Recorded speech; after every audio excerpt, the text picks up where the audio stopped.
Down there, here, when you flush the toilet, the water goes this way. There, when you flush the toilet goes this way.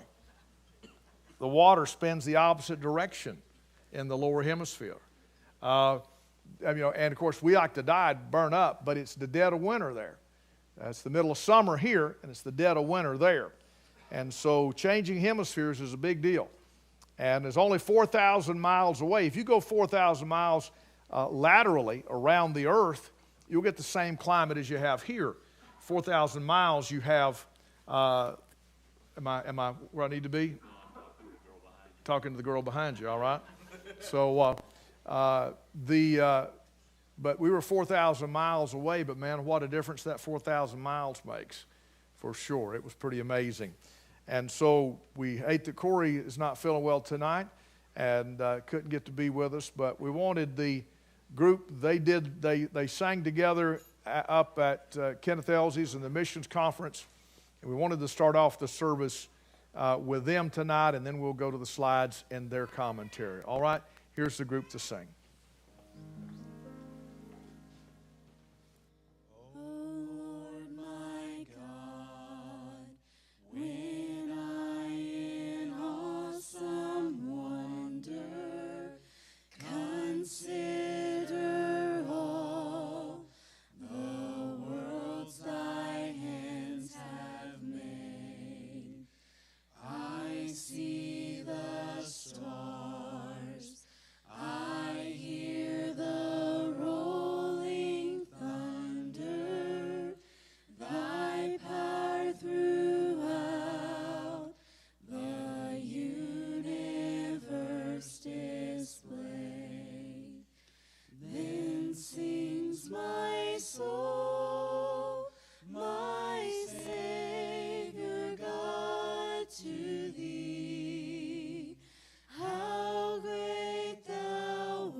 Keep those microphones, if you will, team, and sit here on the front rows, and you can share with those around you. And We won't run in commentary. If I get somebody to take the lights down for us, and sound room, if you will, go ahead and bring us live to the slideshow.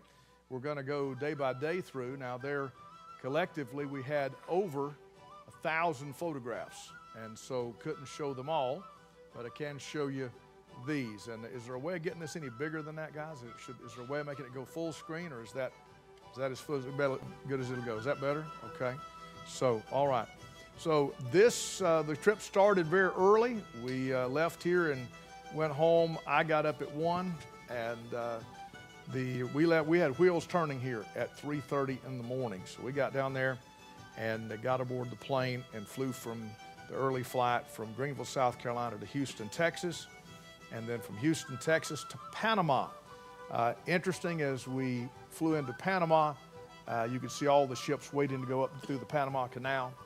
And we got there, and little did we realize that we were going to be held up, robbed in broad daylight. The airport charged me $32 for 3 hot dogs. And the thing about it is, it was in American money. I've got some Panamanian coin, but I didn't find out till I got there that Panama doesn't have a currency. They use the dollar. And I thought all those numbers were going to be an exchange rate when I saw those high prices, but come to find out, no, they wanted dollars for those numbers.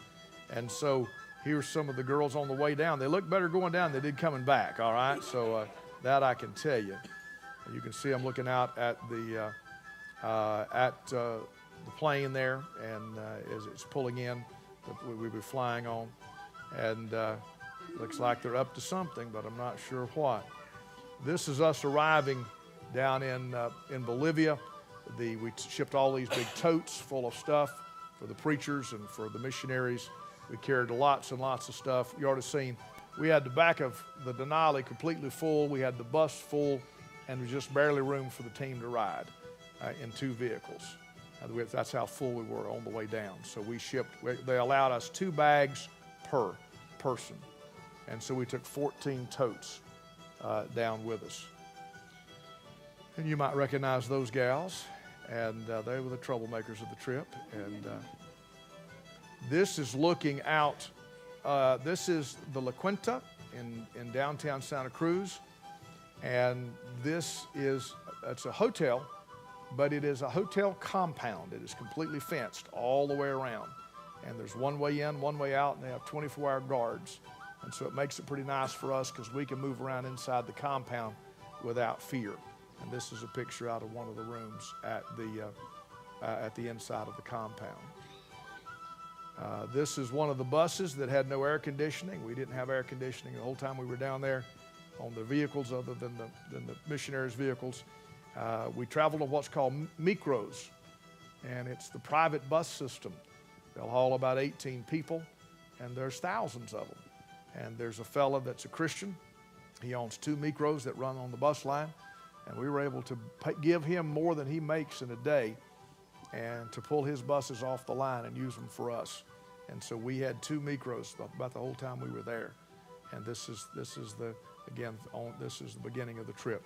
This is actually day 2. I'll come back to that picture. This is up at Ititipura. Now y'all jump in anytime you want to, all right? Ititipura is the Guarani church. This is one of Mike Overton's churches. I've heard him talk about this many times, heard him talk about this building. And for me, it was kind of like coming back. It was like nostalgia for me to go there. I've never been there, but I've heard about it. And I'll show you in just a moment why it was such what it meant to me when we went in. You can see some of the Guarani people. They do speak Spanish, but they also have their own language, the Guarani language. And it's one of the languages that you can't buy a Bible in Guarani right now. There's not any in print. We bought all that are available. And we didn't have anything prepared, and so I'm giving out my toasty crackers to the kids here. And is that the pastor's wife? I was going to say, I think that is her. Okay, speak up. Yeah. All right, before I change the slide, speak up. I think it's probably his family, isn't it? Yes, that's the pastor's wife. Okay, the kids. Okay. Kids. He has 8 kids. And his name is Esmerito. Esmerito. You see what the building looks like. They've done a good job. They've got this far on their own. They have built the building. Now, the original building's out back. It's a adobe mud hut, and that's what they met in. But now they're meeting in this building. It's got the roof on it. That's a big accomplishment, but there's still a lot to be done. It has no windows and doors in it. You can see where they, on their own, they have got the frames built and those things, and they're working on it, and that's pretty exciting. This is Brother Robert, and he is showing a Guarani Bible. And the gentleman standing beside him is Brother Esmerito, and he is the pastor there. And we were able to furnish them Bibles, or the ones we were able to get. And just a note, while we were there, I met with the guy from the Guarani Preservation Society. And in theory, they agreed to let us print the Guarani Bible. There are about 128,000 Guarani up and down the Andes spine. And as of right now, there are no Guarani Bibles available for purchase anywhere in the world. And we've checked all the way into South Korea. It's where the last ones came from. We can't find a single Bible. We bought them all. And so we're trying either to buy permission to print or whatever, but we're trying to get Bibles for the Guarani people. You can see the team here traveling with us in the darker blue shirt. That's Brother Adelie Pardo, head of Tabernacle Baptist Missions. You see the team there up front. That's in the picture, the two ladies. The one is his wife, I think, in the blue, and then the other lady is the deacon's wife. Okay. And that's her daughter. And he's fairly young. He looks old, but he's fairly young, has small children. And Mike Overton had gotten, I don't know, he'd gotten very distrusting in his old age. And he was one of Mike's young men. And they had never got to fellowship with anybody. They had never been to a conference. They had never been anywhere. All they knew was their church, and that's all they knew.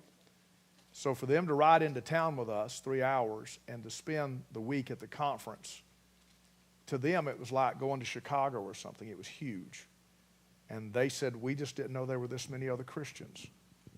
And they were so excited to be able to go to that conference. And they were pretty amazed about what took place. They were very, very blessed. And so we give God the glory for that. This chair, Brother Blanton, do you recognize that chair? You should. You and I packed that chair. That chair was a part of the tent chairs we sent down to Mike Overton in the original tent, Randy Bain's old orange and green square end tent that we sent down there. And that's the chair. And that chair is unique in design because it folds flat. And I recognized it. When I walked in, I said, I know where that came from. Me and Mike Blanton put it on a container and shipped it to South America. So almost 30 years later, there's that chair still in use. And for me, that was a bit of nostalgia. Right here, we took that chair and we put Brother Esmerito in it. And we did the thing of trying to lift him by, one person tried to lift him by themselves. And nobody could, and so then we together put our arms to it, and we picked him up and held him without any effort. And sometimes they say a picture's worth 1,000 words. We repeated this a number of times with a number of different people and places that we went this time. All right, we're going to move back to that church that we saw earlier. This church is in Abu Po. It's in a town not far from the original. This church needs prayer. The pastor that was there back of this, he got caught up in sin. And God called his brother to go. And it's a very hard calling because that's his brother that did it. But he said, it's my brother that messed it up. Why not me to go to try to straighten it out? But the church has a very bad reputation in town. And they can't get people to come. This is Abu Po. It's got some structural issues. The termites have eaten the window sills out. The door sills are out. It needs a lot of work. The neighbors are encroaching upon it. It needs a wall built. It needs painted. It just needs some work. But it also needs somebody to work it. The pastor here, again, his name is Eduardo. And this church is in the past, it's been a good church, but it's got a bad reputation. And so it's in need of repair, both physically and spiritually. It's in need. You see us going in, a little bit of, we're able to put some metal doors in it because the wood doors got eaten out. The young man here, this is Kenneth Elsie's adopted son. His name is Nicholas, and he's 14, and he's surrendered to preach. And so he was with us a lot of the trip. This is Eduardo. He is the pastor there. And it was his brother that messed up. And they are Guarani they're kind of a solemn people, but they live very hard. They live very simple. They have very little. And one of the things that we're facing with the Guarani, they don't believe that the preacher ought to get support. They believe he ought to, if he gets money, then he's preaching for money, and they don't believe in that. And so it's going to be hard to take these churches forward. We're going to have to have some teaching, some training, in order for them to become self-sufficient. It's going to be a part of what takes place. This is one of the older gentlemen there in the church, and he got up and spoke and shared a little bit about what the plan was, what the vision was for the congregation there. He is actually, I believe he's one that works with an old group of elderly people, trying to get them to come to the church. Right, he's working with old people. We did this with Eduardo. This time, instead of a chair, we used a pack saddle, and where they hold their hands. This is Stephen and Michael. These are the missionaries. And then I used Adelie representing the board and representing Tabernacle, and then Robert representing Anchor and holding up his hands, Aaron and her. And so they picked him up, and we held up his hands as a picture of what the role of the mission is. And again, trying to explain to these people how this works. And missions is not a welfare program. That's not what we're intending. We don't want to go to South America and create a North American welfare program. That's not what we got in mind. I think that was a piranha. I'm not totally sure. It had some bones in it. I mean, some big old bones in it. And the name of that fish is pacu. Pacu. It's a little bit too big to be a piranha, but they have perfect dentures. Their teeth, they look like human teeth. Yeah, and that's that. He was facing me on the plate there. So this is what we had at the restaurant right around the street. Let me mention this. Robert had every meal lined up. He had them pre-prepared. He had it pre-ordered. He had all of our dietary issues, our allergies, all those things lined up. Everywhere we went, pretty amazing. I mean, he had everything lined up. It was like clockwork, really good. Corn, you recognize. Rice, you may not recognize that. It looks like a banana. That's yucca, and it would be the equivalent of a potato. It's a root crop. In the islands, they call it ground provision. And we had yucca a lot. Fried yucca is pretty good. I don't particularly like it boiled, but fried yucca is not bad. It gets a little hard, but it's pretty good. That fish, it was hard to get the bones out of it. Big old spine inside of it. That's just half of one. And so we had that paca. Here is somebody's toes, and I told the expectant lady, just make yourself at home there, sis. Just make yourself at home. And this is Gethsemane. This is Brother Adelaide's church. This is the building we helped with it. Brother Whittemore helped with it. Brother Whittemore, where you at? I'm over here. All right. So you got a microphone? Yes, sir. And you helped with that when you started. Tell us about that building.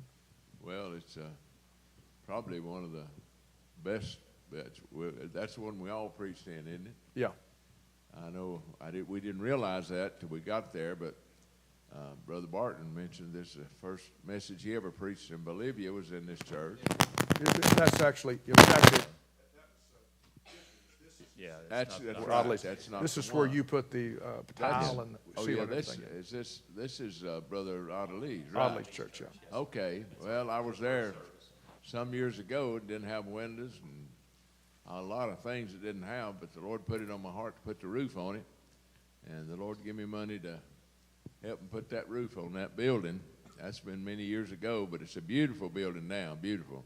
But I've preached in it several times now and down through the years. But praise the Lord for what God's done there. And good to be a little part of it. Standing out front, you'll see Brother Tom Robertson from Chile, and we flew him in. Brother Tom has gotten very elderly, and he struggled while he was there. Yeah. But you talk about lighting his fire. I mean, it lit his fire. He was so excited, and get to be there and represent Chile, and he got to preach, and he had so much fun with the guys and talking with everybody. He was just pretty amazed with all the things that went on there, and he's actually talking to. It's probably Eduardo in the back of the head. I can't tell. I know that. Yeah, it's Eduardo and Esmerito that he's talking to, the Guarani that he's talking to here. And so you can see it's Iglesia Bautista Fundamental Missionaria Gethsemane Fundamental Missionary Baptist Church, and then it says a mission of Tabernacle Baptist Missions Bolivia. All right, let me. That's the end of that day. All right. Can I say something about that one? Yeah, sure. That was the day that Robert Murray's truck got hit Yeah. by a drunk driver. Was on that day, right there. Yeah, we were in service. Landon was fixing to preach there, and it caused about $2,000 worth of damage to his truck while we were there. Drunk driver hit it, knocked it 6 feet, went on down the street, hit another one, and then crashed into a park where children were, and the people took his keys out. Kenneth went down there and ended up having to take the guy to jail. And Robert had to pay for the breathalyzer to get him to have a breathalyzer. So this guy has nothing, and they're not going to pay anything on the truck. So before we left, we left enough money to fix the truck. And if he gets paid for it, great. But if not, he's got enough money to fix his truck. It knocked the rear end out so far up under it, it turned it sideways. It knocked the left tire's about 4 inches closer to the fender than the right side is. So it's running down the road sideways. That's how hard he got hit. Thankfully, nobody was in it. This is, Going into the church That's there. still it. That's Gethsemane. okay, Brother Landon was with us. This is the interior of the church, quite a bit different than when we were there. And standing up front, our delegation from the north, that with a hat, I call him Panama Jack. That is Melver. Melver's the guy that introduced me to Venezuela, and he's also the guy that introduced me to the other fellow standing right there. The fellow in the yellow shirt, that is the Venezuelan Kenny Baldwin.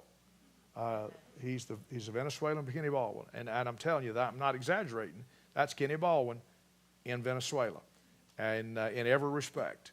And so he is a firecracker, Whitfield Centennial, and we flew him in representing Venezuela, and the Lord blessed that thing. Here's the cheering section.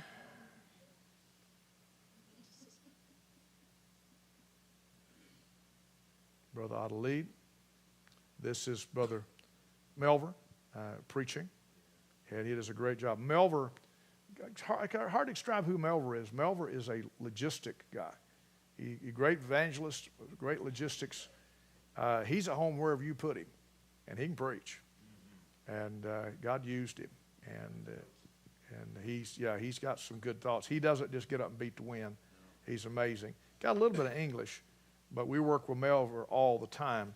He's kind of our key to Latin and Central America, the northern part, at least Venezuela. He's our key down there. And this is, what is this? Day 2? Yeah, That's day 1, okay. technically day 1. Yeah. Okay. I don't know if you can see that or not. But on the thing, the initials is P.S. Pastor Levi Trask. If Haley and Hannah don't surrender, I ain't either. There you go. All right. Then I'll introduce you to a young lady that the girls fell in love with. This is Melissa. And we'll see a little bit more about her just coming up. She is assistant to the Murrays. This is Brother Tom, Brother Adelaide. We had live running translation when people were preaching in Spanish. Levi would stand up. We had an English section, and he would stand up and interpret for us so we'd know what was going on. Otherwise, there'd be 3 hours of Spanish. We didn't know what was being said. And so he would stand up and he would interpret to us to keep us informed of what was going on. I don't know who that is, but Stephen and I, and we always preached together as a team. If you can see the flags behind here, we got a full-size flag from every country, and the flags travel with us every day to the different churches that we were in. 7 flags represented, truly international. The other picture that we passed, that's Brother Jesus Guzman. Yeah, the second day we were at his church, but he preached for the conference there. He's actually the treasurer of the mission down there. He handles that with Brother Audley. He works with Brother Audley. Yes, sir. And so he's one of the board members.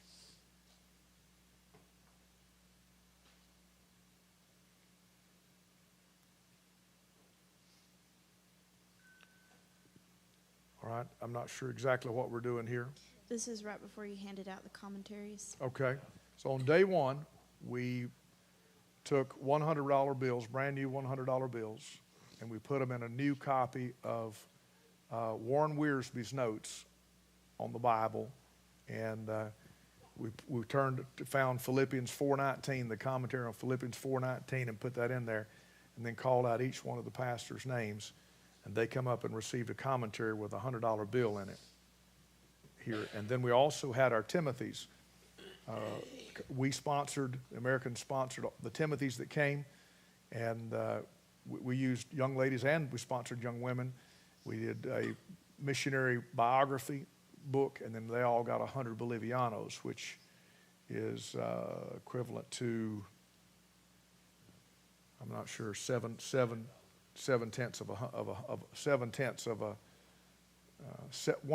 of 100, whatever that would be. About $14. And so you can see a picture of the commentary. This is Brother Danny. We'll probably see him again from Uruguay. Got to know him quite well.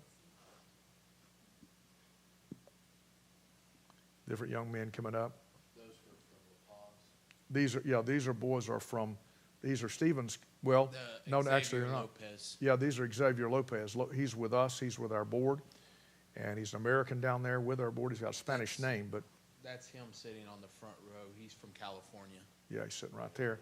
But these are, Brother Lopez. These are his preachers that he brought in to the conference from La Paz, which is a big deal to get them all the way from La Paz. From La Paz to it's where we were is about like from here to Miami, Florida, roughly. I think that's lunch. That is. That's pollo, and we enjoyed that. This is Brother Walter. He is the pastor at Iglesia Bautista Ancala in La Paz. He is one of Stephen's young men. And this is Robert's motorcycle. When he was here, raised the money for this KLR Kawasaki motorcycle. And it's got a place for saddlebags and everything. During the blockades, the only way you could get anywhere is to go down through the grass, out through the field, and around them. And at that point, I told Robert, I said, you're going to have to get something bigger than a scooter. You got to have something you can escape with. And so all else fails, you can get your family of 4 on that motorcycle. You can get to the airport. We had blockades while we were there, and they blockaded while we were in Riba Alta, and it cut the fuel off. So there were fuel lines in Riba Alta. So what they do affects everybody. We didn't actually see any blockades ourselves, but we felt the effect of them. Santa Cruz is the hub of Bolivia. Business, everything kind of runs through Santa Cruz for the most part. So when it's shut down, pretty much the whole country is missing fuel and basically everything else too. But the interesting part of it is La Paz is the capital, and the Ayamata people are the primary people up there. But Santa Cruz is the largest city. They broke 4 million. News came out while we were there. And so, but they have little say and little control. Don't talk bad about Robert Murray. He's watching. Robert Murray's watching, all right. And here's Stephen on his bike. I think if he's behind us, or exactly how that worked. But this is Daniel, and they got him a motorcycle exactly like his daddy's. I mean, it is identical to it. And so we had a lot of fun with the Murray kids while we were there. We really enjoyed getting to be with them. And they cried when we left. There's Daniel. And Robert even was so thoughtful as he had water coolers set up outside the area we'd be eating in. And we'd go fill our water bottles out of these big water bottles every day. And so we had purified water the whole time for the whole team. And it was a huge blessing to us. Yeah. This is where we'd eat. This is where we'd fellowship. This is where we'd have the ABMI meetings at, is in this particular area just off there. It's a very nice area. Of course, it was open air, but it was a very nice area for us to meet and talk in and have our meetings outside of the conference. You can see some of the folks that are in attendance here. And again, there's 7 countries represented right there.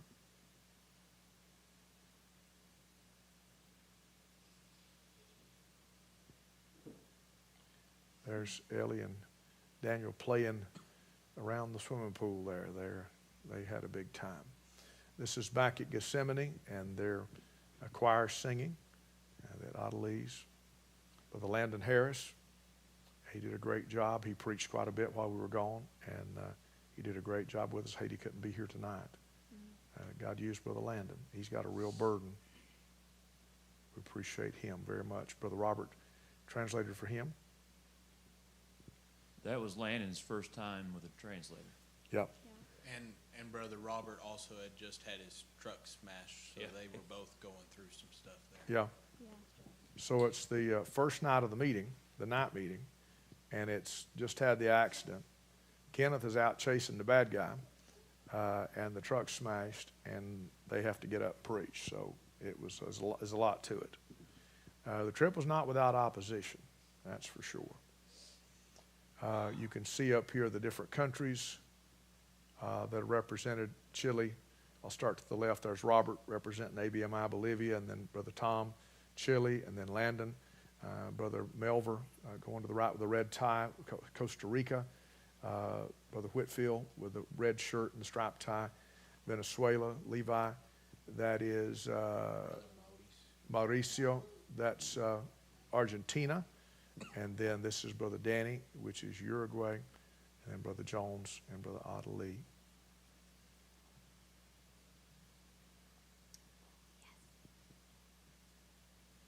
And they gave out some things. You can see it, the plaques up here, and appreciation. And then they gave me a cowboy hat. It's a real genuine leather handmade hat, and it's even got my name on it, all right, that they put on it. And so it's an expensive hat that they presented to me, and we appreciated that. And I've got it on there behind my back, wearing my hat. There you can see a picture of the hat. This is Brother Franz, by the way. Oh, well, what happened? I got off of Facebook. I got off of something. What happened? I don't know what happened. Okay, here we go. So that's Brother Franz Carzion. And to have him there with Adelaide, that's never happened. Those two boards have always fought. But when we inherited Tabernacle Baptist Missions Bolivia, we inherited Adelaide. Of course, he came here and joined. And Benji as well, his son, he's going to Paraguay. And then when we combined with Calvary Baptist Tabernacle Missions in Puerto Rico, that was Adelaide's boards.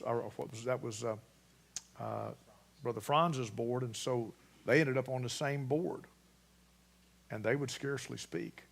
And it was American-induced. The Americans did that to them, and they were taught not to speak to each other, have nothing to do with each other.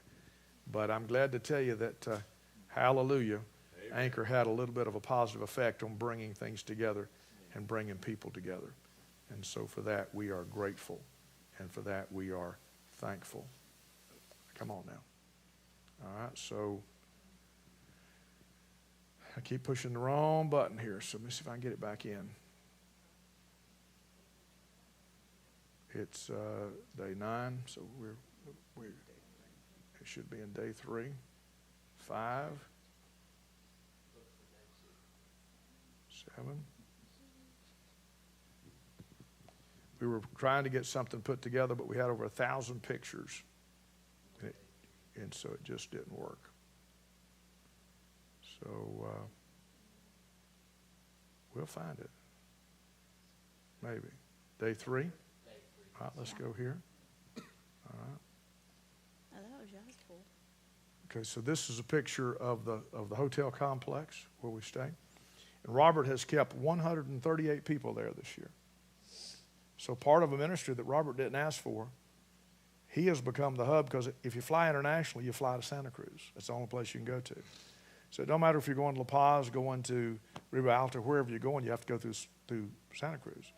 Well, the medical teams for Kenneth, his medical teams, another medical team next week, Robert is the coordinator for all that. And he keeps them at this hotel to the point, you'd think that Robert was the assistant manager. They treat him, he comes in and his family eats free. They have a run of the place. You mentioned something. I mentioned that my shower wasn't working good. I had 3 people show up right then. I'm not used to that, and to take care of it, to fix it. So it was a very good facility, very good place. You can see some of the pictures of it, the Bolivian flag. We're now moving to, this is Buenos Aires, Brother Whitmore. This is the church you were talking about. Yeah, this is good news. This would be on Thursday of the meeting. We got there early. Buenos Aires. When I was there, it was a dirt road, and there was a big mud hole out front, and it was all jungle. And now it's a 5-lane highway, bustling metropolis, and right in the middle of town. Yep. It's amazing how it's grown. We're showing how the pack saddle works, and Adelie's trying to figure out how we did that. And so we're getting ready for this. Look at the beautiful thing. I remember seeing the drawings of this before it was ever built. Mike Overton showed me what he wanted to do, and all that back was built on, and the baptistry and all that, and then the platform built up. None of this was there when I was there the first time. They widened it and done all the rest of it. Beautiful, beautiful sanctuary. Brother Saul is the pastor. Adelie, of course, is moderating.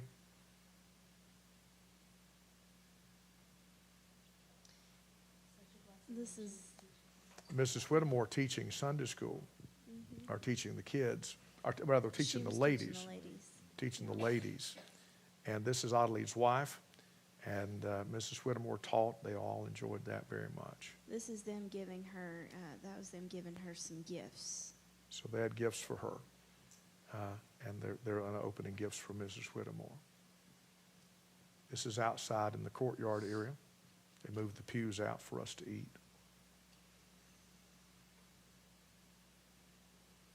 This is Pastor, no, Pastor Souls to the left. This is Pastor Trask in the front. And he's taking a text there. And so, yeah, the preachers found out that his truck had got hit, and so they took up money, and they give money to Brother Murray for his truck. Yeah. They did it that morning. Yeah, the following morning, immediately they did it. That shows a level of maturity. The Americans never mentioned it. The Nationals did this on their own. And it showed a level of maturity that was impressive. You know, it really was impressive. And I began the series, Understanding Why They Don't Understand. It was tough. I was scheduled to preach in the night services. I opted to move, be last in the morning services, to try to share some basic things about missions. And so using a PowerPoint, we went through them, machine translation. It was It wasn't easy, but I think it was time well spent. Here, this is a historic picture. On the right, you've got Ada Lee, Tabernacle Baptist Missions. On the left, you've got Franz, who we prayed for. He almost died, and if this church hadn't sent money, he would have died. And he stayed in intensive care for months, to the point his colon went to sleep. They had to put a colostomy on him for several months. He almost died. In the middle, that's Nicholas. He's 14. He surrendered to preach. And we had made it up ahead of time, but they picked him up. And then each one of them took turns with a microphone. And Brother Adelaide said, Nicholas, if the Lord calls you back to Bolivia, we'd love to have you come with Tabernacle Mission Board. But if not, I know another good one, Maranatha. And he gave the mic to Brother Franz, and he said, Brother Nicholas, he said, we'd love to have you at Maranatha. He said, but if God don't lead you to come with Maranatha, I know another good board, Tabernacle. The men of the church stood up and were taking photographs because this has never happened. This is a historical picture right here. Amen. These men are literally locked arms. But here's what happened. There are 66 churches with Maranatha. Tabernacle's now 25 churches. Do the math. That's 91 churches those two men represent. That's a force to be reckoned with in Amen. Bolivia. Probably the largest combination of churches in the country of Bolivia. You're looking at them. So these two guys maybe don't mean a whole lot to you, but these guys are very important men there. They're VIPs. Yes. And to have them both in the service and both on stage, it's a big deal. With Brother Adeli, what a lot of people don't realize, same with Brother Franz, when missionaries come in, because they represent us to the government, they help us with legal documents, everything. Miss Sita, Brother Adeli's wife, she's a lawyer, and so when we come in to get our residency, any kind of visa we have, she hooks us up with the right lawyers. She gets everything, the ball rolling, and any kind of legal questions those two men handle for the missionaries. So all of our properties in one of those two names. All of the people that are down there are in one of those two missions. So American can't just go down there and say, I'm going to be a missionary. You have to come under an existing 501c3, and those two men right there represent two of the largest in the country. Big deal. I'm just telling you. Trust me when I tell you, it is a big deal. And the Lord used Anchor to do that, and I'm very grateful. And I'm explaining that to them here, and they're standing there together. And then we lock arms. Stephen as the Southern Hemisphere Director, me as the President of the mission, and we lock arms, again, to show our solidarity toward the gospel in the Southern Hemisphere. And so I'm beginning the PowerPoint, and I want to go through all the different things. One of the things I dealt with is the cultural grid. It's not what you say. It's how they interpret what you say. So you have to explain things in a way that when they pass it through their cultural grid, they'll know what it is on the other side. And that's what's so difficult about the different cultures and the different missions. And the problem is, the country of Bolivia is a huge place. And you're dealing with, I don't know how many tribes, I don't know how many languages. And you have people that are just as humanist as they are in Atlanta. And then you've got people that are indigenous that are just as backwards as they are in Papua New Guinea. And so you're dealing with all of those things. And you walk down the street, you might meet all of those people as you walk down the street, on the same street. That's what's so wild about Bolivia. It's a very, very difficult place to minister. So we're trying to teach those concepts and trying to explain those things. And you can see again how we're trying to put this together. Brother Saul joins us there on the platform. Of course, Brother Whittemore, and we're explaining again how we work together. And then we bring up the different countries now. And so we've brought up a bunch of folks. Stephen brings them up, and before it's over, we've got everybody in that church up and surrounding all the way around the building, and they lock arms.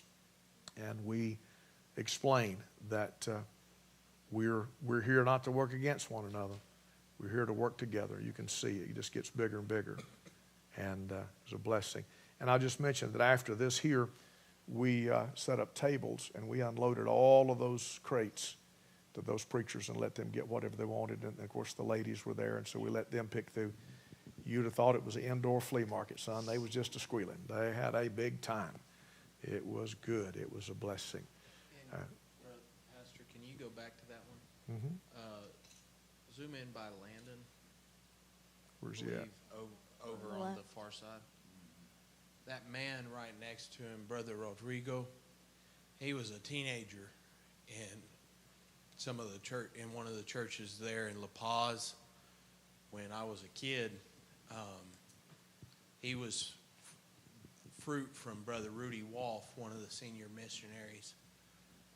And now he's working in La Paz. He's one of the senior pastors now in La Paz. And he's pastoring 2 different churches because La Paz is so hard. They've struggled to find pastors. And so Sunday he preaches at one in the morning, and then he goes across town and preaches to the other. And just growing up there in Bolivia, over from him you see Brother Santiago, 1 man over or 2 man over, and he lived with us in our house. He was a professional soccer player, and he was going to be on Bolivia, the team, the international team of Bolivia, and he gave it up to preach the gospel. Those men, as young men, decided to give up everything. And now they're some of the only preachers there in La Paz. And so just when I see those guys, those are my heroes. Those are the guys that my dad gave me as an example growing up. And they're serving the Lord, not complaining. They were talking about it with joy, all the things that they get to do for the Lord. But they're praying and begging God for more laborers there in La Paz. So Big stuff. Big stuff. Not sure. Oh, we're looking for motorcycles. So let me tell you about that. Enoch has been going up to one of the states. He's been going to, what's the name of the state? Just lost he's it. in Tarija. Tarija. And he was in an accident and destroyed his other motorcycle. And so we're looking at new motorcycles. And Brother Robert carried the money down there to buy it. And so he wasn't the only one looking. But that's all we was doing is looking. I was just sitting on it, see how it felt. And he's short-legged, and I was trying to prove that one was too tall for him. And I put wheel behind me to show you it didn't compress enough. But we bought one similar to that. I don't think we have a picture of it. Okay, so we did have a video. Coffee was a big part of the trip. And if you drink coffee, it's all good. But when you don't drink coffee, it's hot, Coke Zero. All right. So and this is the taco place. Let me tell you a quick story about the taco place. We went to the taco place. That was the first thing Pastor did when he walked into that restaurant. Why not?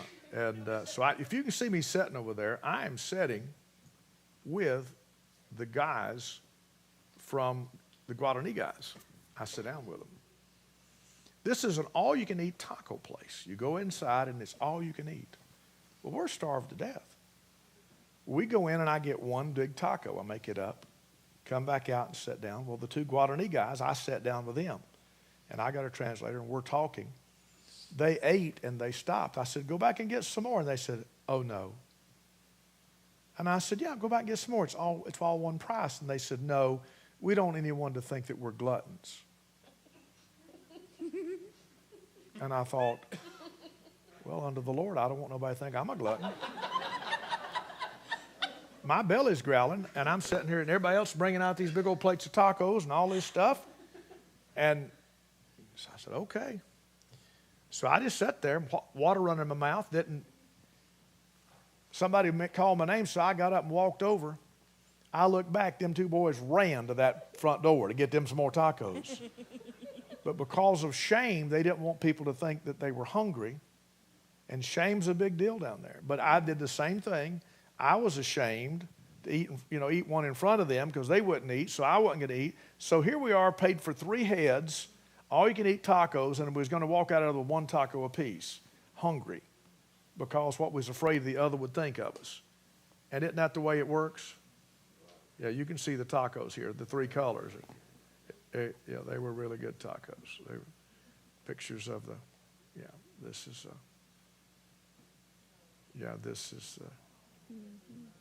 is Levi with the kids. We got different folks in the, and this is Melissa we talked about. This is Lydia's long lost twin. No, seriously. We talked at great length, and there's a lot of things in our life that we have a lot in common.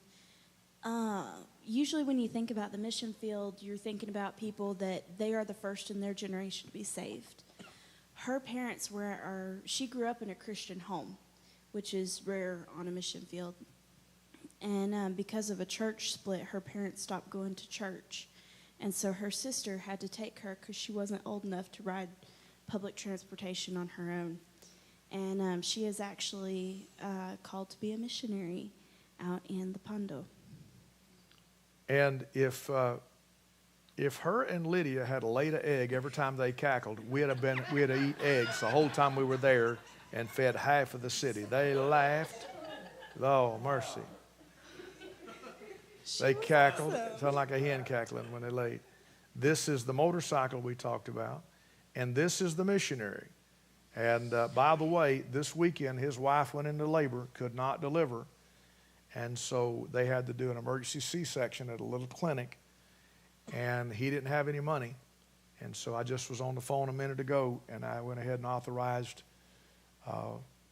Robert to go ahead and give him some money. And he in church today took up $1,500 for him. And so Robert's going to go ahead and advance money to him out of our account down there. We set up an account while we were there for Tabernacle. But this is his new motorcycle. This is Chinese built. It is a 250, and this one is a 4-cycle 250. We paid $1,600 for that motorcycle, brand hammer new. With tag. $1,600 bucks. You can imagine that. Can I say something about Enoch? Sure. You're looking at a modern day Paul. The reason his hair is short is because he doesn't cut it like that. Enoch has been beat numerous times. He carries scars, literally, on his body. And he's been scarred up so bad on his head that he can't grow hair for the gospel's sake. He's lost. There ain't no telling how much. He's been beat, wake up in the hospital 2 days later, and scars on his arms. And he keeps going back to the people that beat him. He's got a love for his people. And so so that's the second bike we bought him, but it's really an easy bike to buy for Enoch. And so there's just something special about him for me. And he's really touched my heart. And so the only way they have him moving around, and he and his family, is this bike. And so they're carrying a newborn baby on the motorcycle. It's the only way he had to get her home from the hospital is to carry the baby on the motorcycle. He needs a vehicle. Where he's at, also it's it's the high desert state of Bolivia. So, but he told me that an average temperature, just the average day, is 40 degrees, which is roughly translated to about 104 degrees. And that's just the average day. He said that it gets a lot hotter than that. And he's driving on that or walking. Yeah. He'd walk 8 to 10 hours at night because that's the coolest part of the day, just to go to those villages. And then they'd beat him. For preaching. Yep. Keeps going back. Tarija, that's one of the states, Tarija. This is a picture of good news.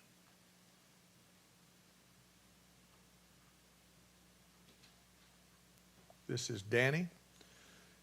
He is out of Gethsemane, out of Odalise, and he is a missionary to Uruguay. And Right now, he is selling hot dogs is how he's making a living. Is that Argentina? Excuse me. He's doing drywall. Okay, got the wrong one. So he's doing a drywall. The property in Argentina cost about what it does here. I want y'all to narrate this, all right? So he's in Uruguay, and the cost in Uruguay is very expensive. Yeah, the cost of living in Uruguay is equatable to what you would have to pay here to live. Yeah, European prices, he said. Uruguay is a country that doesn't have indigenous people. It's all European descended people. Brother Jones, preaching missions, of course. We're introducing the people of Bolivia to missions beyond just thinking about what you get, but what you give. Brother Jones? It's a unique little deal here. Pastor preached his first message in South America at Good News. Dr. Whittemore preached his first message in South America at Good News. Stephen Fanning preached his first message in South America at Good News. And then myself preached my first message in South America at Good News. So it's sort of a unique little place there at Good News Baptist Church. It is, and it is. It's amazing how the Lord has used that church, and to be able to come back to it, and me to see we're going the wrong way. Yeah, you gotta go back and up. All the way to the bottom. Video. Help me. Here. All right. Should we do have audio? Nicolás, para venir a la transmisión acá al tabernáculo, pero también hay otra misión, Concilio Bautista Maranata, estamos para apoyarte. Nicolás, Dios dirige a tu corazón. Hay misiones, tabernáculo, Maranata, que podemos ayudar aquí en Bolivia para glorificar el nombre de Dios.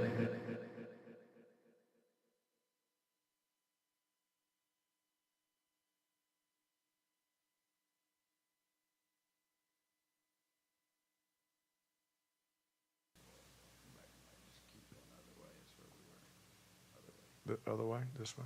Are you trying to go back to where we were? Yeah.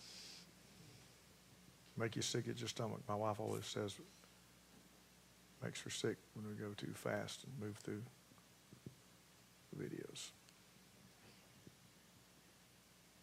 What video are we wanting to show? That one. Play that Oh, that's one. just trying to cross the street. Yeah, yeah, that was. But Mary Lou narrates. It's a big that deal one. to cross the street. All right. For Levi, he just walks out. Yeah.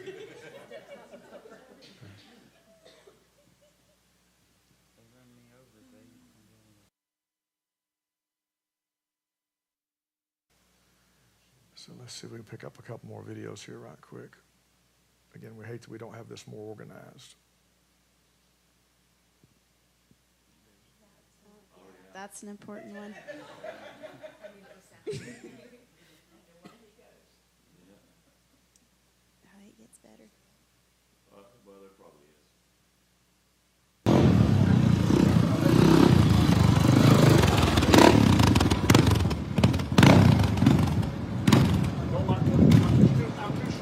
Those are the good The monoshock is, I'm tipping.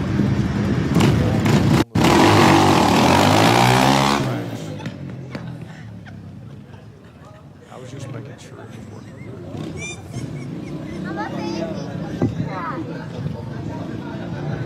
Glorious Island.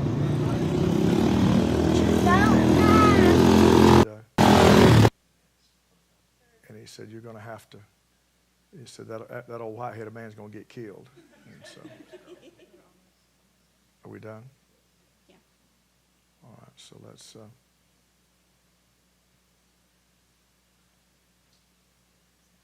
right. So let's get. for time's sake, let's see here. Okay, so I think we can quickly go through here and show some things. This is, yeah, go ahead. I was just going to say that was one of the hottest churches we sat in. It was rough. And outside the street out in front of the building it's just a mud hole, and it's dry and dusty and dogs and mess. But look inside how pretty this church is. So nice. And that's wallpaper. That's not real stone. Yeah, but they make they everything. made it look good. I mean, you did. I had to touch it to find out that it wasn't real.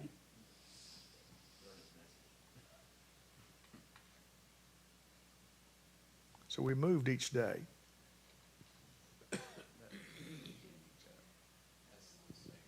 Okay, yeah, we're doing the chair thing here with Enoch.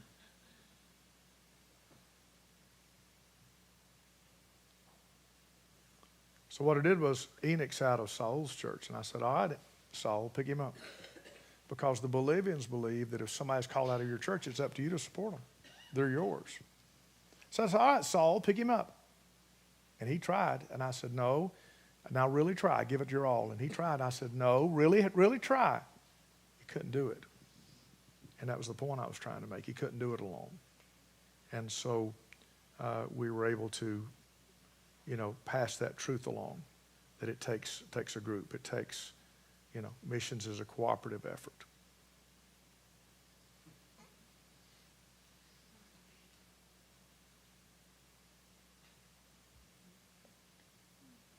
This is in the downtown, the tourist district of Santa Cruz. Yeah, we came through there. That day that we were there was, what was it, their 40th anniversary of that plaza? Of that. Yeah. Should be audio with it, but. Okay. There's.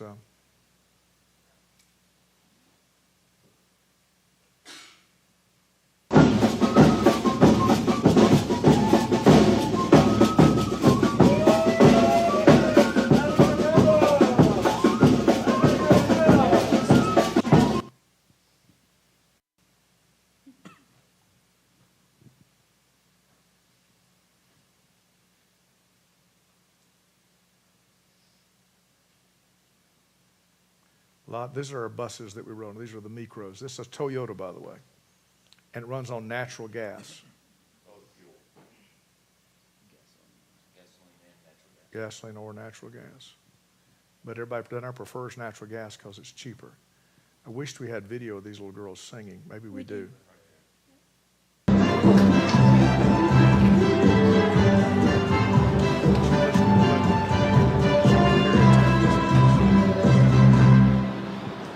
Mi vida está confiada en Dios, mi vida está confiada en Cristo, mi vida está confiada en Él.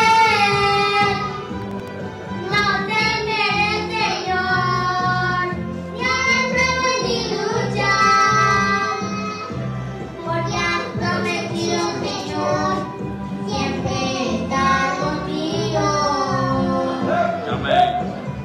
Mi vida está confiada en Dios, mi vida está confiada en Cristo, mi vida está confiada en Él. No temeré, Señor, ni a pruebas ni luchar, porque has prometido, Señor, siempre estar conmigo. Amén. Aunque vengan tormentas y luchas, en mi barca ahí está Él. Aunque vengan tormentas contrarias, en mi barquilla ahí está Él. The title of the song is called My Life Has Been Entrusted to God. Y Él está de la completa casa, porque Él es mi amigo. Instant storm passes because you're with him. Aunque vengan tormentas y luchas, en mi barca ahí está Él. Aunque vengan tormentas This is the future right here. en mi reaching another generation for the gospel. She actually sang again on the Friday night for the youth night.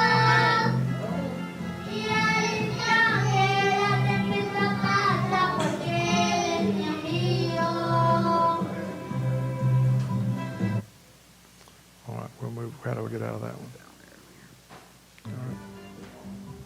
We'll move out of that one. Brother Whittemore preached that day and brought a great message. And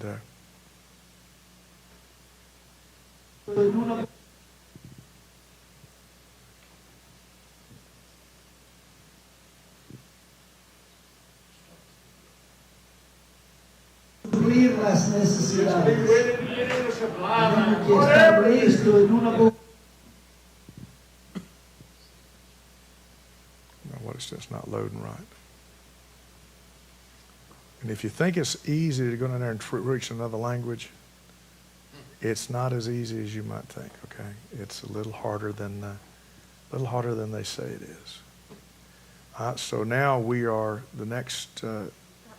That's the Benny team. Yeah, this is the Benny team, and we're going to go up to Ruby Alta. We're in the very northern corner. And reminder, we're going north, so we're getting hot. We're going up next to the equator. This is the new church. This is the first service of the new church. This is Fe La Vida 2. This is the second of Faith, Living Faith Church. Living Faith Baptist Church. Open air, you can see the sides on it. Had about 150 show up for that first service. Anybody want to comment on that? That service, I got the privilege to preach. We got there, we had breakfast for everybody. We ate. We had 163 people, tons of children, and that's my dad and my mom there. We all kind of just passed out there. We're getting the snacks ready, the food ready, and we had all the kids sit on one side, eating their salteñas is what it's called. It's like a handheld pot pie. That man standing there, he's my dad's assistant, Brother Marcelo, Marcelo. He's going to pastor this church out here, and my dad's going to work with him on this one. You see those spiny things sticking up out of the ground? Those are pineapples. That's what a pineapple looks like when it's growing. So those are pineapple plants. But while we were there, I got to preach, and I opened my Bible, and the wind started blowing and closed my Bible over and over again. So finally, it just seemed like everything was going wrong, and I was struggling to preach. But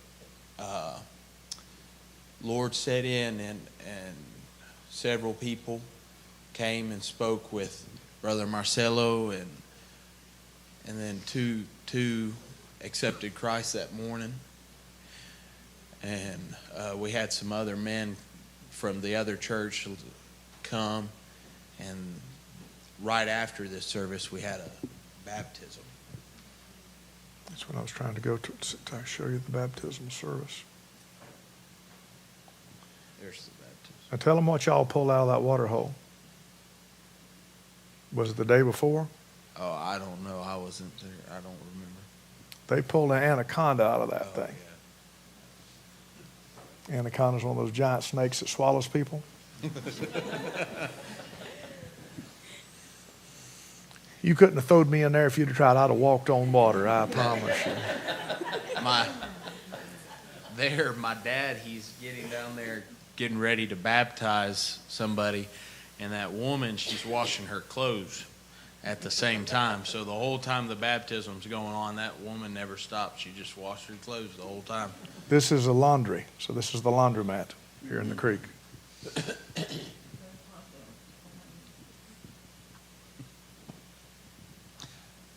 Those were the people that got baptized that morning. They come up in the church later and testified that the Lord had saved them by His grace. Wonderful. And so I think we'll go into this one. Yeah, this is Pastor Lydia and Pastor Haley.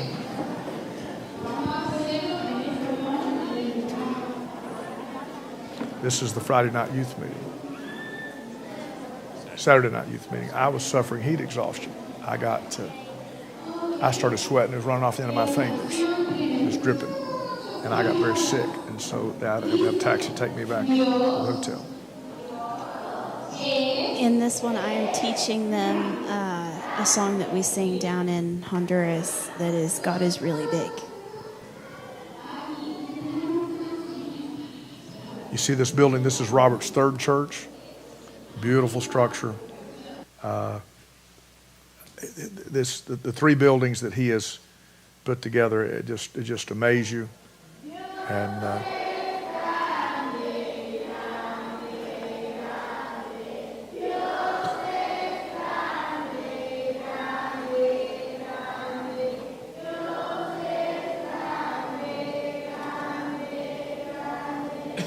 how many do you think we had for the youth meeting?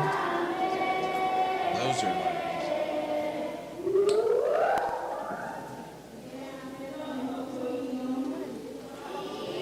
We had 215 hot dogs prepared and we run out. Why do they have coats on? It's winter. Because it's down to almost, what, 100? 100, yeah. It's down to almost 100. This is their winter. They're freezing. Yeah. gets down to about 70, and they bring out winter coats. Oh, yeah. Well, 80, really. Yeah.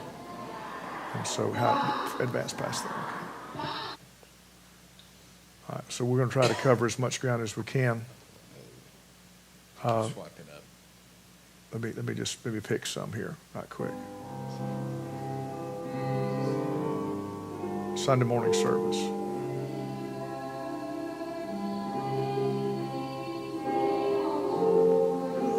We broke up. Part of the team flew to River Alta, started the meeting up there, had the baptizing and all. I was at Gethsemane, me and Brother Whittemore. The rest of the team was over at Robert's third church, and they were there for that one. And so help me advance that. There we go. No.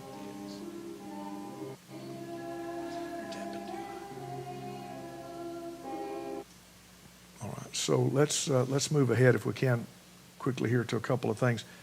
Just some fun pictures I'll show you with Ellie. We're inside of a bird sanctuary thing. And you can see the nets, these big old blue macaws. Picture. Okay, behind Haley, that is Brother Adeli's wife. That parrot is about to steal her earring in her ear. It took us 10 minutes to get it back. Because it was shiny. Got Levi's compass, so that bird will never lose its direction either. Yeah, it busted the compass off of his water bottle. If I go back out, do we have a video on this one? On my post, we do. This is Jessica's post. Yeah. So where would your post be at? Get out here, okay. So go where?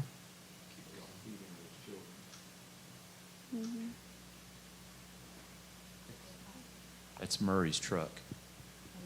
Yeah, this is Where it's smashed. this is the back end of Brother Murray's truck. See what it did?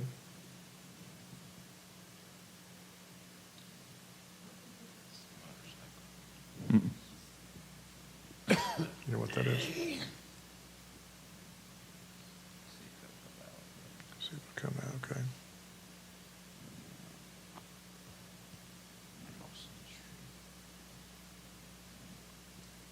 This is at a kind of a zoo-like place that we went on the morning.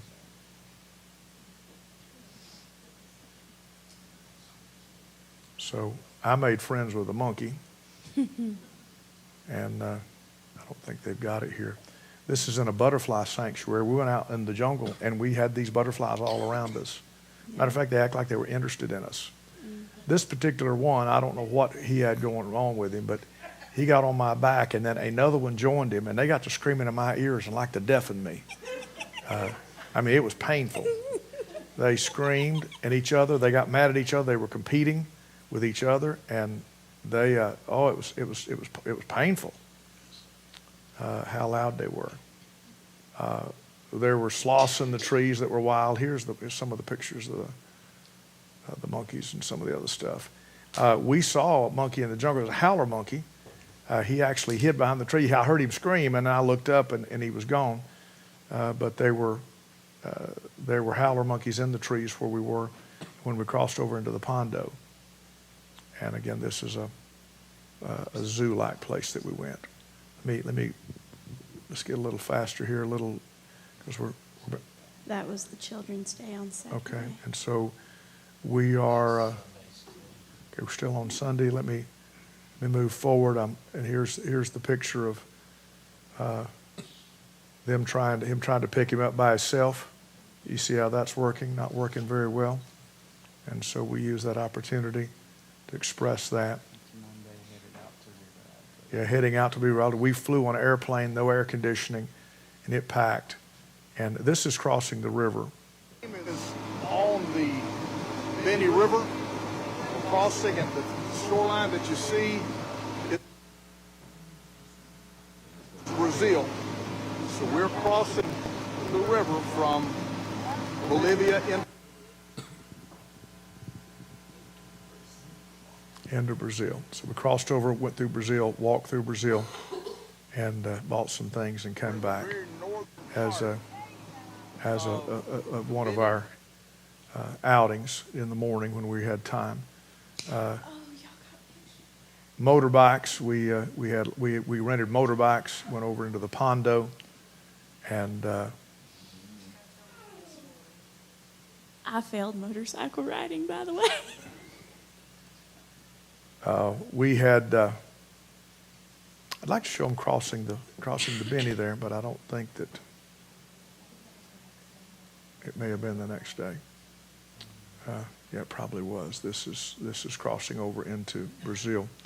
We're at the furthest northern place of the country. And then we'll close. Where's the Pondo at? As back down. It's that one. Okay, so we'll go Pondo. All right, so we'll do. That's my baby sister. She's 2 years old. She rides a motorcycle, sits on the gas tank, holds the handlebars, and rides with her mother. Yep. That's no helmet. There's no. You just have to understand. We rented motorcycles where we're going. You couldn't go with a vehicle. William doesn't have a helmet either. Sorry, His Shannon. mother's watching. Yeah. Thank you. Thanks for that, there, Michael. I appreciate that. Was that the one that had nitrous on it? No. Yes, sir, I think so. He left us in his dust, so. That video shows everybody riding. There's William.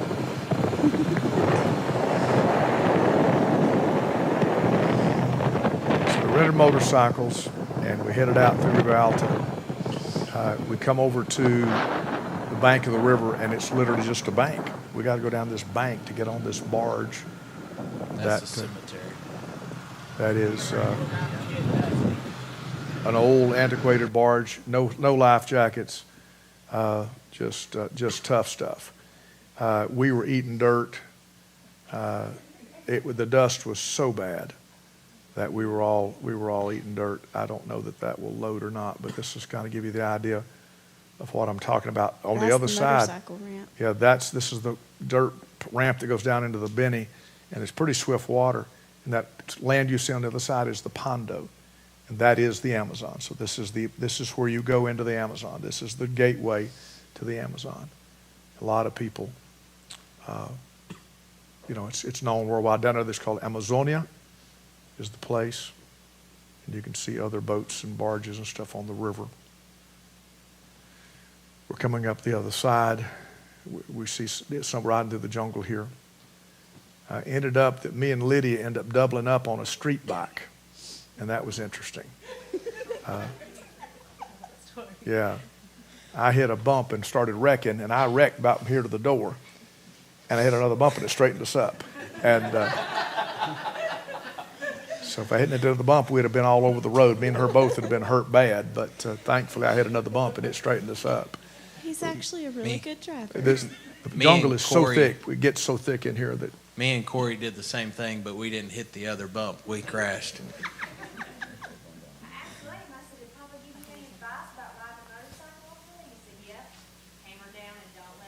Don't let up. Don't let off.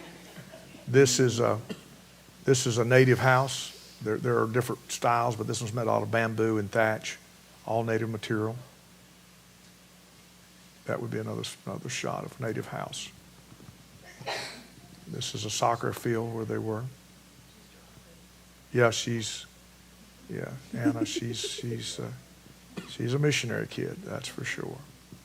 No seatbelts. No, there's no such thing as that. We don't. No such thing as that. And so we go from Amazon, $10 ferry to jet airplanes and, all the things with it.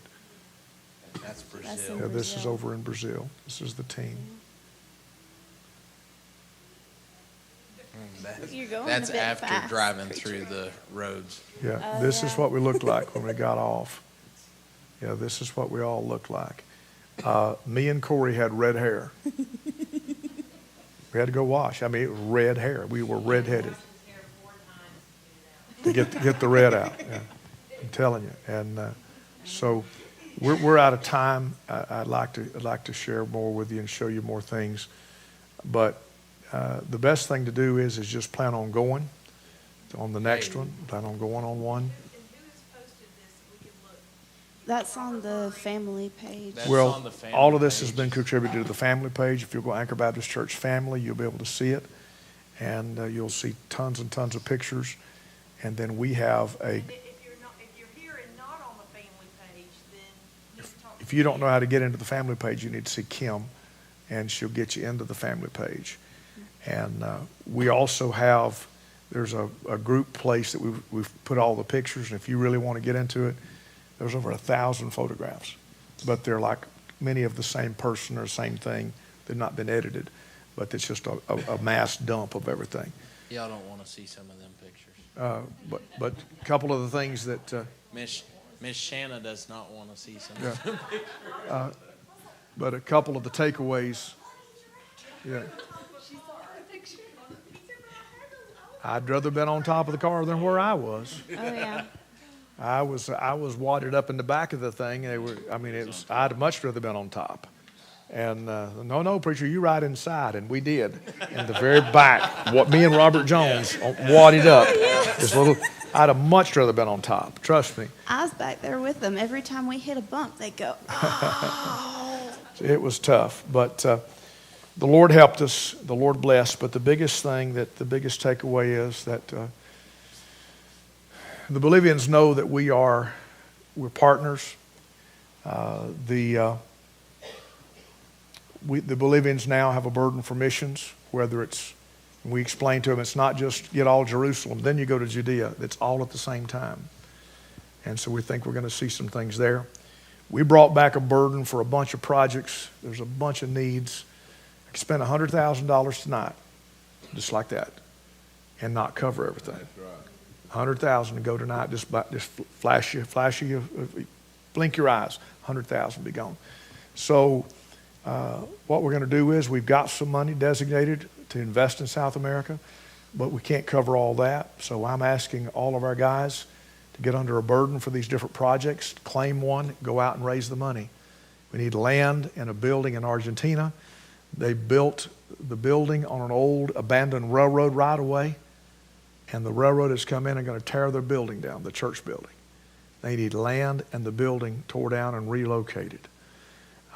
In Uruguay, they need land, and it's as expensive as it is here, and it's American prices. In Coroco, which is where Michael grew up, the jungle city above the Yungas, below La Paz, they need a piece of land to build a church on. They've been in a rented place for years. They need a place. Enoch, that we mentioned, that had the new baby, he needs a vehicle. Brother Saul's son-in-law, Henry, needs a vehicle. He's got 3 children. All they got's a motorcycle. They ride a family of 5 on a motorbike through the city, and they need a vehicle. And I don't think that's too much to ask. I can keep going. There's tons of things just you wouldn't, most people wouldn't understand, what they mean. But to us, they're personal, and these people are our friends, and we are committed to do what we can to help. I can also come away with this, and I believe this to be true. There are seasons. We got in the Philippines when it was like the book of Acts. There are people getting saved every day. There's people going out, churches, there's boys. We went over there in 2004, had a conference. We bought up a gang of motorcycles. They were walking as far as they could walk and start a church and walk back. As far as they could walk, start church. We bought motorcycles. They'd go as far as they could ride in a day and start churches. And the church expansion was going wild, but we saw it slow down. And we saw it taper off. We're at that place. We're in the book of Acts in South America. It's, I believe, the last great frontier of the gospel. And I believe that we're on the cutting edge of it. And I really do. Venezuela's got over 100 young men that they're preparing to go. 100 that they've got that are all surrendered to preach and surrendered their lives. And we're expecting God to do great things in the Caribbean and South America. And we're really expecting God to do some things that that'll stun you. I believe it's going to be like the book of Acts again. And I believe it's their time. I believe it's that continent's time. And right now, did you know the fastest growing churches in the United States, you know who they are? Independent Baptist Spanish churches. The Spanish churches have been meeting in the basement of the English church. And now they're switching places. And the English are moving into the old building, and the Spanish are moving into the new building because the Spanish are outnumbering the English sometimes 5-1. Some of the largest, fastest growing churches in America are the Spanish Independent Baptist churches. That's not just here, it's happening all over this hemisphere. And so it's not something that I chose, it's something God has chosen. And I just want to be a part of that. And we're staged and ready to go. We've got people there. We've got all the things in place. We've got the mechanics. All we need is the breath of God, and we need some finances to be able to accomplish some things. Last word. Mike, I haven't heard a word out of you. Anything to share, brother? As a mission kid, how was it to go to the opposite end of the hemisphere? You're as far that way as you can go. We were pretty far that way. How was it? Hand him a mic. We'll get by that easy. It was very hot, but it was very hot. That was what the kid from Alaska said. It was very hot. Yeah. Okay. I'm serious. Go ahead. But it was well worth it. Yeah. Hallelujah. William? First time out of the country? I enjoyed every second of it. Every second. All right. Amen. We'll take that. All right. Miss Lydia? Or Miss Marilyn? Miss Marilyn? It was an awesome experience all in all. As you saw, I loved getting to meet the children, getting to meet new people. It was truly a blessing, though. I was very thankful to be a part of this trip. Amen. Yes, she bought the baby's first dress. It's like they're right here on the table. And so the baby's first dress. Brother Jones, get the mic. Oh, it was a good time. I'm glad my girls got to go. And that definitely was a highlight, to watch them interact with other people from different nationalities and seeing that we all serve the same Lord and the same God, and that they got to experience the power of God differently. That God's doing work not just only in America but around the world. But really, probably one of the highlights was getting to spend it with Robert, Miss Jessica. Yeah. I'm glad that there are missionaries, but I'm glad that they're an arm of Anchor Baptist Church. It's God's doing great things through the Murrays, and I can't say that enough. But it's a joy to watch God work. Robert and Jessica are doing an astounding job. That's right. They're just not doing an amazing job. They're doing an astounding job. Amen. Astounding job. We bless the Lord. Girls? It was so eye-opening for me. I enjoyed every minute of it. I really enjoyed the mission conference. It was such a blessing to see all the missionaries come together and how they fellowshiped and Amen. worshiped together. It was a trip I'll never forget. It was Hannah's senior trip. Yeah. Amen. Haley? It was an amazing experience, and I'm very thankful that I was able to go. The children there, they just melt your heart. They just soak everything up with the songs and the lessons, and it was just a blessing to be able to do. Amen. Brother Whittemore? Well, it put a new drive in me, wishing I could live again almost. I mean, but of course, this sounds terrible, but my wife, she looked at me and she said, you know, this could be my last trip to get to go and travel. And I thought, oh me, but I thought of the scripture where Paul said, you know, that he might save some, and he is willing to become, you know, to all the different, he went to everywhere, the burden, he had such a burden. I prayed, Lord, give me that burden. And as long as you give me health, strength, and provision, I'll go till if it's whatever it is, I'll go. What a blessing. Amen. Ms. Whittemore? Well, I also would like to say that I enjoyed the Murrays, Jessica and Robert, Daniel and little Ellie. If I get a mic. And I was just so proud of Robert, proud of Jessica, and those two precious children. Yeah. They just enlivened things to me. I mean, just to be around them. Yeah. But I think due to my health and the things that happened to me while I was there, wasn't a great big deal. But it made me realize that sometimes you aren't a blessing. You have to be blessed and helped. And people were so, all of these that were there were so good to me. They realized my inability to sometimes walk right. And they just come along and helped me. And it was a help to me from them. But preacher, you also helped me. Yes. And the lesson you brought was so important. We've lived among those people there on the border of Mexico. And we've seen them come forward, make a decision, and go through some of the lessons. And then you'd go in their home and there'd be a statue of Mary. Mm-hmm. God has not become their only God. That's right. And you stressed that, and that was so important to those people to hear that.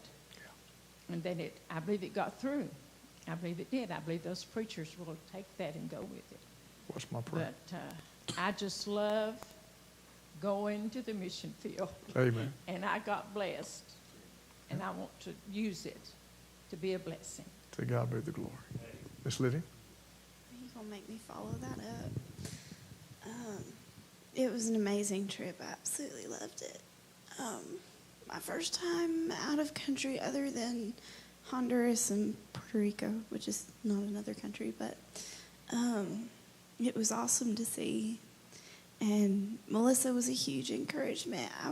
Did not go expecting to find a best friend, and she was a really huge encouragement to me. The way that our lives just meshed so much. We had so much in common. That's why we was cackling, because we'd find so much stuff in common. And I really hope I get to go back there again.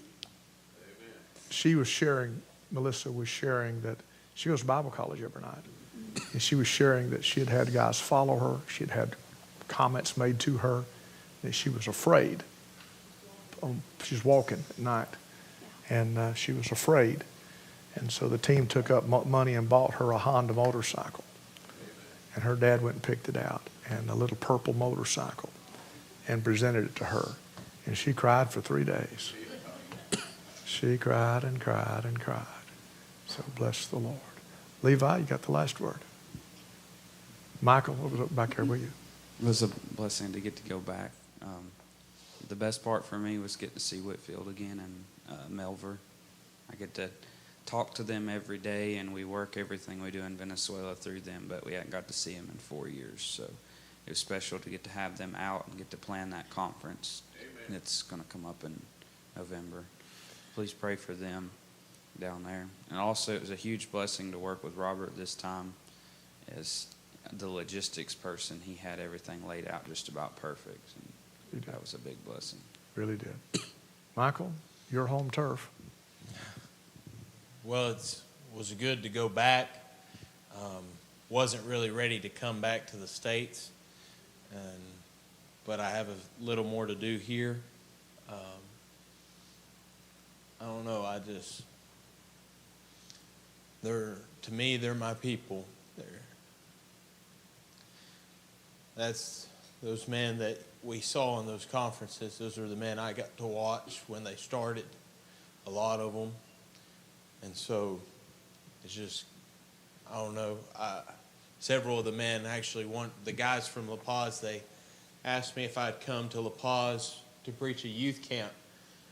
And after I thought about it, I told them yes, but I thought about it and I began to weep because I remembered that was the youth camp that my dad and Brother Steve started a long time ago. And they do it now totally on their own with no outside help. What's going on? They didn't think they were going to have youth camp, and the older preachers were getting tired and said that they don't think they would. And so all the young preachers said, no, our youth groups need it. And that's, I mean, for them, I say youth camp, here in the States, you think that's, I guess, 17 and down to 13 or something like that. But in Bolivia, that's not married to about 13. It's you have people up in their 20s that go, and that's where most of these young preachers surrender to preach. And so it just kind of meant a lot for them to invite me to that. I was excited for that. Amen. One other thing. Brother Whitmore? They come around and they grow wild, way up there where Brother Elsie's at, and it looks like a coconut. Exactly. I thought it's little coconuts. And it's Brazil nuts. It looks like a coconut, but you got to crack it. And they said there's at least 7, 8 Brazil nuts inside of it. And you got one on the table there. I brought it home. You can shake it and hear them, and I'll crack it and eat them. But I'd never seen one that I remembered at the time. But there's one on the table. It looks like a little coconut, but it's a Brazil nut. 80% of the Brazil nuts in the world come from Riba Alta. They grow wild. 80% in the world. And the reason I call them Brazil nuts, they exported them through Brazil because it's closer to go through Brazil than it is anywhere else. So they call them Brazil nuts. They're actually Bolivian nuts. Yeah. And it is the #1 crop. And they're growing these giant trees, and it's against the law to cut one of those trees down because it's the cash crop. And those things fall. And if one hits you in the head, it'll about kill you. And so they have to wait till they fall, and then they collect them. But during the summer months down there, which is December, January, February, there's nobody in town because everybody's in the woods gathering Brazil nuts. And there's big processing plants where they crack them. Instead of having gravel on the roads, they put the shell of the Brazil nut. They spread those shells on the road. That's what they use for gravel. And it'll throw you on a motorcycle, we found out. So, but the problem is, the other part of the problem is the rest of the year they don't have any money. And the rest of the year they don't have anything to do. And wickedness abounds because they have nothing to do. So you pray, Michael's wanting to do a basketball camp. We're wanting to do some construction projects. There's a bunch of stuff that we want to do. And then let me go ahead and mention that we, looks like, are moving our Mongolia trip to fall of next year. And it's going to be a construction trip. But I need ladies to go and run the kitchen for us. And so you think about it, it's going to be an expensive trip. It'll cost about $3,000. But if you started now, $300 a month, you'd have enough to be able to go. And so you think about it, you pray about what God would have you to do. We'd like to take a good group with us. We need all sorts of things. And you say, well, I can't do heavy work. Like I say, you work in the kitchen. We've got all sorts of things to do. But it's a construction team going to Mongolia, August of 2024. And so that'll get us off of Alaska and the youth camp in Alaska. We'll get off of that because some people want to do both. But that's the big construction trip for the next year. And then we've got some trips to South America between now and then, the Lord willing. Again, it's my desire and goal that everybody here get to go somewhere, even if it's out west or to Alaska, that everybody here gets to go somewhere and see the mission field. To celebrate tonight, did we get our slushies going? Did we? Give me the flavors.